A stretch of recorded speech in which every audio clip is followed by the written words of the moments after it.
Nasa 800 estudyante sa isang paaralan sa Pasig City na benepisyohan ng Batang Busog Malusog program ngayong araw. Ang naturang programa bahagi ng hakbang ng pamahalaan para malabanan ang malnutrisyon. Si Gab Villegas sa sentro ng balita. Umarangkada ngayong araw ang Batang Busog Malusog o BBM program ng Office of the Presidential Advisor on Poverty Alleviation sa Pasig City. Layon ng programa na labanan ng malnutrisyon sa mga pampublikong paaralan at maiparating sa publiko ang mga magagandang balita at impormasyon patungkol sa mga programang ipinapatupad ng pamahalaan. Aabot sa 800 mga mag-aaral ng Oranbo Elementary School ang nabiyayaan ng mga masusustansyang pagkain tulad ng oatmeal, milk powder, Nutriban, taho, saging, nilagang itlog at tubig.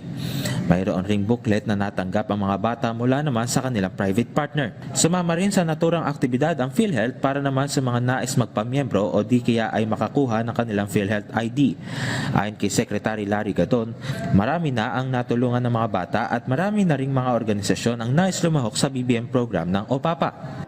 Ang isa sa mga dahilan din kaya namin pinangunahan itong BBM Batang Malusog ay upang magsilbing inspirasyon sa iba nating kababayan na may mga kakayahan, mga civic organizations na i-adapt nila or gayahin nila itong programang ginagawa namin. Hindi rin pera yung aming mga hinihingi sa kanila. Ito ay mga items, pagkain, gatas, tubig, na yung mga nutritious items ang kanilang binibigay. Marami pang lugar sa bansa ang bibisitahin ng OPAPA sa mga susunod na buwan. Para naman sa civic organization na Fraternal Order of Eagles na isa sa mga katuwang ng OPAPA, ang pagtugon sa problema ng malnutrisyon ang isa sa kanilang mga advokasya. Po ang dahilan ng ating poverty sa bansang Pilipinas.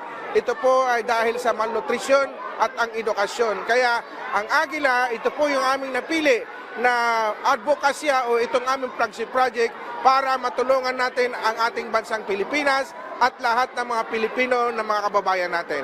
Nagpasalamat naman ang pamunuan ng Oranbo Elementary School na sila ang unang binisita ng OPAPA ngayong taon.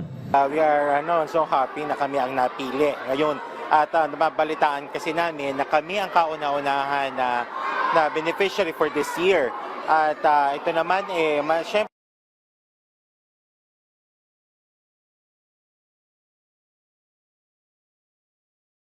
ng mga bata. Ang Batang Busog Malusog ay isa rin sa mga priority projects ni Pangulong Ferdinand R. Marcos Jr. Gab Villegas para sa Pambansang TV sa Bagong Pilipinas.